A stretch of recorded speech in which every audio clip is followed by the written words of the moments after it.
the first to know in Nsem-Pii TV. Yes, kasa we empro and at the same time so the internet never forgets. Na yebekai na NPP amanyuko no ebeko abato so no eyade say NDC amanyuko no led by Nsem-Pii videos ewa ha aye dini nyina eba bekere mo led by Nsem-Pii and the baba two just say ade ba ko ebema nani ati wo wiase pa ne say NPP amanyuko no Dr. Bawumia as their flag bearer and your best NDC amanyuko no crown how on and your campaign and one is a one attitude what them say until 7 December na one ahunu say one kokate ni pan so mumpia bonten na one emra emameto aba ene enyo no kwa NDC amanyuko no John Dramani Mahama ne omo makanyina opia kan bi but nipa na odimu ntintimai pa eye yewura Nsem-Pii and or the sansem way etimi eba betu edwa nanso Nsem-Pii se otenasia na ohwe baby a campaign no ekeka ekona emu eya ye din e de ama NDC amanyuko na amene o ka sei ene na general mosquito si edun ketia na ma ade a cha na John Dramani Mahama na ma Nsem-Pii na ma tese obia atene ho asim a oye campaign. This was the same person so I want ede etu edwa se ye kokoyi na enya ade say one ebe ha won ho akwa campaign na me no ka say de abusuafo aye nisuo eni nkotodwe buo ena NDC amanyuko no ene na mumprase ena won ade esu eni nkotodwe buo say osra manfo ala ba bi a campaign ne keka kono so man to aba amfa ma NDC dia ene Dr. Bawumia ebewi no same Nsem-Pii na yenko video no. I'll be the happiest person in this world if the MPP chooses Bawumia as their next flag bearer. Why am I doing that? Campaign. A few moments later.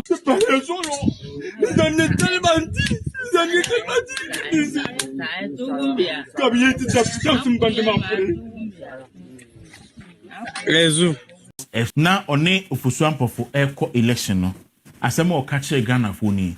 Say Oko Supreme Court knowing very well say only case only adansidie ya man a pink sheet ya man a share loyalty kata kura catch rom say asoma mode kokko twidie mo ko say court nemre akudin simuno but because of propaganda any say NDC achita for no galibunti omo decide we kotena court e ma court to o ma asem twene ya John Mahama ebelebo Supreme Court ne say omoye unanimous FC ehona sansi muhunu no ehyanse enti enne se court mu abiba na NDC for AD court na tema ne wa hu say omo court without a shred of evidence me ma godon no maka bi ba me kan church for say electoral commission at the figures no any details statistics of the register no e dey aba ye be share with the for na ma hu ni padodo a e register ne so godon Mr. Pacho be said there be mamu your shoulder ba fato so 2 pages number 3456 okay mbasa me de eka enkomo na ye di no ho voice ya the real boss is him ya NDC for no an kasa nimu se aban na nadu ne wini enso mo court e said that ko page bonema kwakuhwade. Okay. A year that's when my main kind where Supreme Court ruling of election petition. Okay.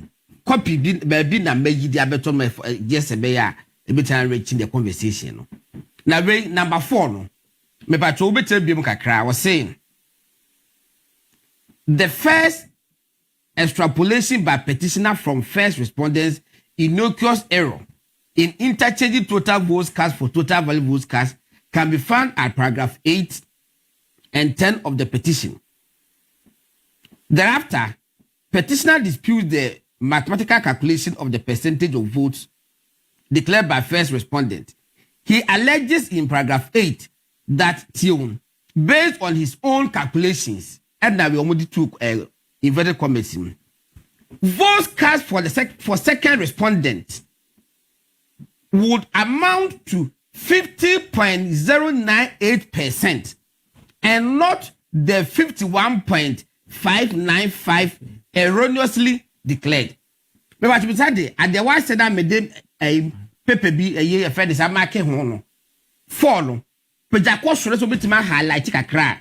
What could ask what can you? And this is the first statement of the court law say. He alleges in paragraph 8 that based on his own calculations, votes cast for second respondent, and in this case, second respondent here, Nana Adodankwe Kufuado, would amount to 50.098% and not the 51.595 erroneously declared. Now 50.09%, am I will be in election? That's a big question. 50.09%, am I will be in election now? Ebra, but you will tell you the official. Now, as I quote next paragraph, you know, next one, no, maybe read back could be a chairman who say NDC for quote number 6, paragraph 6.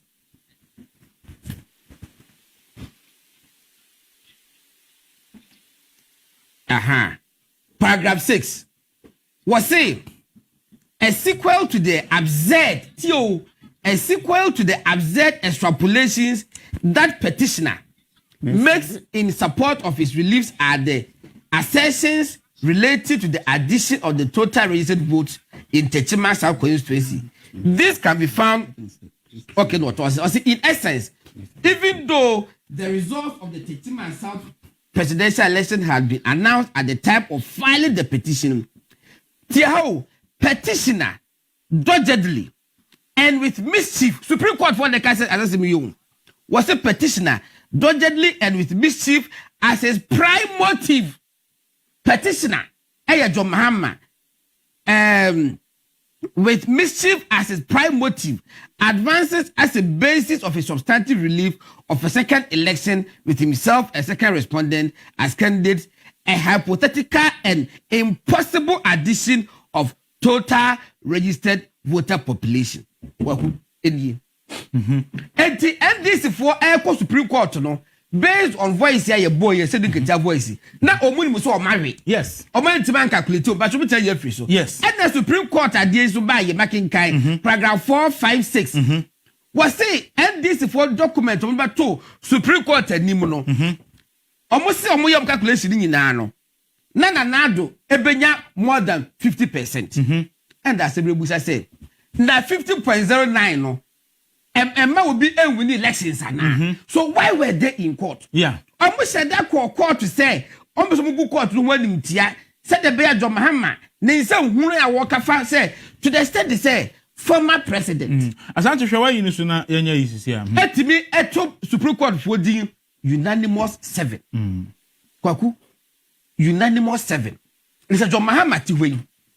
Let's say, and Korabi Tomudin, say based on John Mahama. Wonyema woye wone ya woye esema waka wo beka se atrofo nsia akwabensafo 9 akofifo num kwaku se obi ekasa se the two NDC wo obi ka sen a se atrofo 9 akwabensafo nsia akofifo num omo na ebe ya abradom hama ka ho a how would Hama feel enti we o se akohwe hene enti obi ka se and akohwe hene so wo campaign mu akohwe hene so wo campaign and akohwe hene ko sia asofo e wo Kumase sauti de kosi ho and akohwe hene and obi ka se ayi akohwe hene atrofo nyina eja akwabensafo nua ababon so bonsam na atrofo nyina eja wo ene se ni obi wa Ghana sisi kwaku emfata se NDC for yesa na Sab boy, I think say one of the videos and that's what you say. Maybe bo audio being so. Nya ye dey kinkan. I'm kinkan. Na maybe bo audio no straightforward. Me ba so bo. Me bo esi din ketia. Yes. In adekam straightforward. Na me bo esi din ketia na e be clear. Na tie phone nyina ho because ko gina Supreme Court. E bisa no question no justice ya appeal but justice ya appeal John Mahama na appointing no John Mahama so one put we kida one is no NDC kida only appointing the sole commissioner anya the honor ikosu ye no when the free anchor kosu wo no okay enti justice ya appeal na ototo esi ketia no na ye bekwa koti asmo kan honorable Clement kosu Keti Hamon ene kosu no ye dress justice jamefe ena afianka kosu ani edu asare Aye. okay so ketia mo de kosu wo justice ya pe Yes. okay enti Honorable Clement Wilkins say waba osu ofimem eni bedi akon ni Abidjan eni Kasapen waba de nyame adu fie de bebo so efia de bebo so ye beko osu e wo se baso e se osu baso anti raho ti obeko bi enti awusia me the video no ebetre mo na mahunu ye koso so we are saying all this because ene the Supreme Court edinimu a ebe wi a NDC for ba bedidi judge for natem on ba bedidi Supreme Court judge penny natem John Mahama Kasankasa you can write it everywhere and the belly na wa didi Supreme Court natem but who John Mahama say next year you sell be man penny kra na a ensi no sa Supreme Court judge and so be so in ansana what me aba be di man penny mani atra mani tom go on Speaker of Parliament conduct e was our Parliament in Nsem-Pii hono in fact very unfortunate very unfortunate and the speaker here no kwakumi misro opeso so man no opeso say o man no isi na sebi producer ebi yen checha adim kakra okay before so back to speaker Nsem no okay I see den ketia audio na ready oh fatum me yen fa no ntum wi fatum yen fa no ntum wi General, I know that when you purchase a pen drive, it is empty. And the data on any pen drive is generated by someone. So the pen drive that you attach to the hard copy and exhibited as Exhibit F, who generated or placed the data on it? Because when you were asked, you said you don't know what was on it. Who generated the data on the pen drive? My Lord, as I said, honestly, I hadn't seen the pen drive and its contents till today. And I was relying on the hard copies. But the evidence is gathered by our Elections Directorate and the Legal Directorate. So they gave it to you and you exhibited it as part of your evidence? No, I did not exhibit that document. As part of the petition, he did not exhibit it. He made it quite clear. So he swore on oath that it's for him, and he brought it to us. He exhibited it. So I want to find out who generated it. So if your election generated it and gave it to you and you exhibited it without seeing it. Hard copies of the document because of the time pressure. I was discovering this thing today. Okay, so that's why I indicated that I haven't seen it. Then I want to be very clear on these issues too. They're very important to me. Now, in all the figures that were mentioned as the valid vote cast and all those things, you were saying if the figures were correct, and that there were inconsistencies in the figures. I want to ask you, now, in your own calculation, what were the total valid votes cast in the presidential elections on 7 December 2020? In your own calculations? My Lord, those calculations are reserved for a meeting for us to reconcile the figures because the first respondent herself keeps changing the figures. And so it says, when you bring your... Excuse me, let's look at here. Help the court. You see, when you started giving evidence, you said you had all representatives across the 275 constituencies. You said you put agents as, to use the, yes, and they were to, collect the figures. You said it.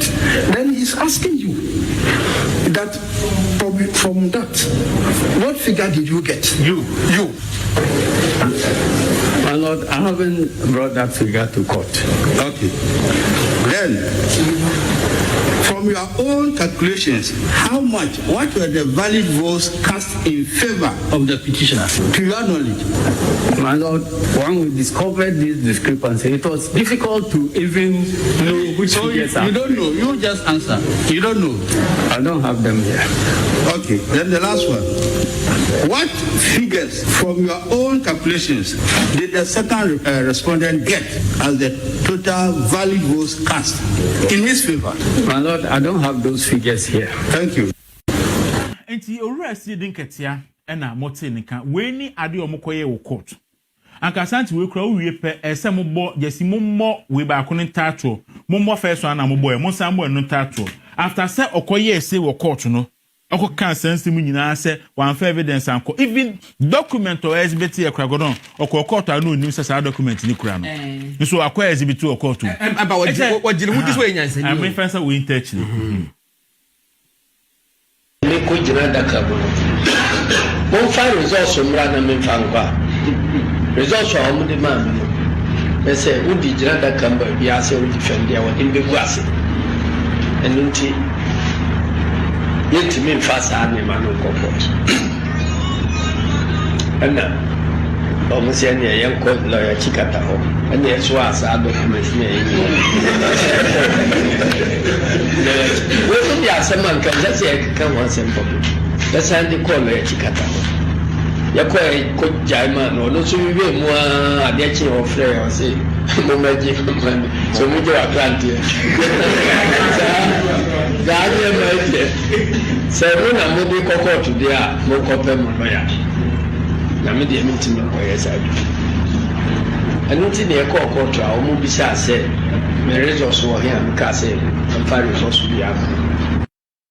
Ora se din ketia na amache ne kan nti se wo kokot okogu hu anim ase wan fa evidence anko wan fa bibi anko na wie be share party for ebe confess se me ko e no man fa hwe anko la chikata kura ka kire se ye kwa e be kwa kugu ye hu anim ase ama mpena pa ye kugu ye hu anim ase enso ya kwa ba ama ye be fresh supreme court for no se omo no mo edi ama kufu adra godon kuro ben so ne ye kasa asemi but before godon me say busa question back was what the omo de ade no koma lawyer Chetuchi kata ema Chetuchi kata omo se dia ana omo no omso nyuma krantie and that Chetuchi na ko defend woman I'll say utie extended tape na Chetuchi kata omo se ombetimi akwakoye gymnastics inti gym ono Chetuchi ko gina court wa no peja no gon no a oya isem se na wo tre judges ni biade nyina no nim se ensem hunu no te ho no ba woni tirim se ne omode aba no oye no ensem hunu na no